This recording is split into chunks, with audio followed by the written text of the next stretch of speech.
So if you watched yesterday's video, I said if Coinbase could not stay above 374, then look for a pullback to 347. And if that level breaks, then look for a further pullback to 307. As you guys can see, Coinbase did end up failing to stay above 374 and did end up crashing below my first price target at 347. If buyers cannot push the stock back up, then look for my second price target to be hit at 307. Now, I also gave my analysis on ticker symbol AMZ and Amazon right before it reported its Q2 earnings. And my analysis was if the stock could not stay above 232, then look for a pullback to 219. Take a listen. So current support for Amazon is at 232. If the stock falls below this level, then look for a pullback to 219. If you guys like this kind of accuracy, then go ahead and subscribe to the channel. It's absolutely for free. Now, the Nasdaq and the S&P 500 is currently down over 1% after a weaker than expected jobs report. Let's now go ahead and take a listen to what the experts are saying.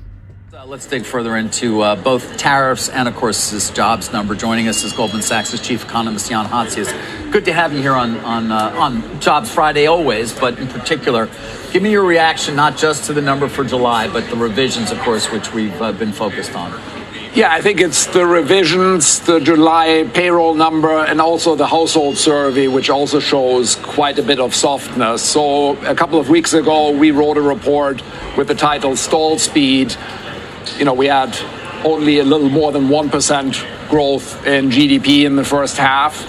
And with this jobs number, I think that brings the picture to a more, clearly sort of stall speed image. I'm looking at an economy that is still growing, but it's growing very slowly, and the unemployment rate is drifting higher gradually. But I do think that the downside risks in the labor market, which Chair Powell did talk about in the press conference on Wednesday, that those are definitely there. He talked about it not as much as he talked about the upside risk to inflation.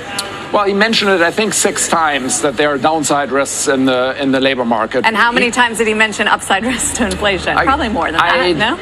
He talked about, the difficulty of making decisions when you are faced with this kind of shock, which raises inflation and lowers But does today's jobs report change the calculus?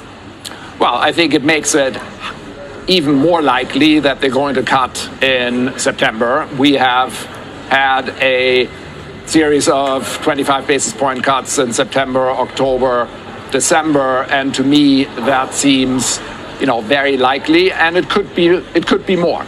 I mean, it's certainly a reasonable idea that we're in the restrictive territory, but these sort of data suggest maybe we should get back to neutral a little bit more quickly. We have that happening over a longer period of time, but you could accelerate the process.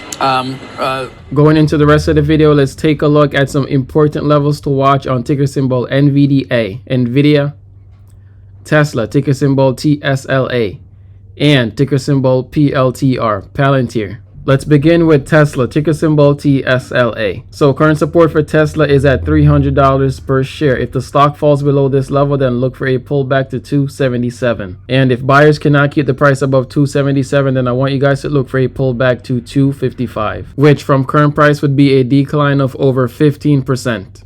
Above current support, Tesla has resistance at 340. If the stock can get above this level, then I want you guys to look for a run to 373, which from current price would be a return of over 23%. Now, should Tesla break above 373, then we're possibly looking at a run to 415. Overall, my upside price target for Tesla remains at 494. Let's now take a look at Nvidia, ticker symbol NVDA. So current support for Nvidia right now is at 173. If the stock cannot stay above this level, then look for a pullback to 169. Now, once Nvidia breaks 169, I'm looking for a pullback to 160, which from current price would be a decline of over 7%. Overall, to the downside, I'm looking for a pullback to 153. Above current support, Nvidia has resistance at 182 and at 186. If the stock can get above 182, then look for a run to 186. Overall, to the upside, we can possibly see a run to 195 and to 203. Let's now take a look at Palantir, ticker symbol PLTR. So as you guys can see, Palantir is currently running into resistance at 158. If the stock cannot get above this level, then look for a pullback to 147. And if that level breaks, then look for a further pullback to 135. And from current price, we're looking at a decline of over 12%. Now to the upside, if Palantir can get above 158 and 161, then we could possibly see a run to 169 and then to 176. With that said, if you guys like accurate price predictions, then this might be the channel for you. So go ahead and smash that like button and consider subscribing to the channel if you're not yet subscribed. As always, thanks for watching, and I'll see you guys in the next one.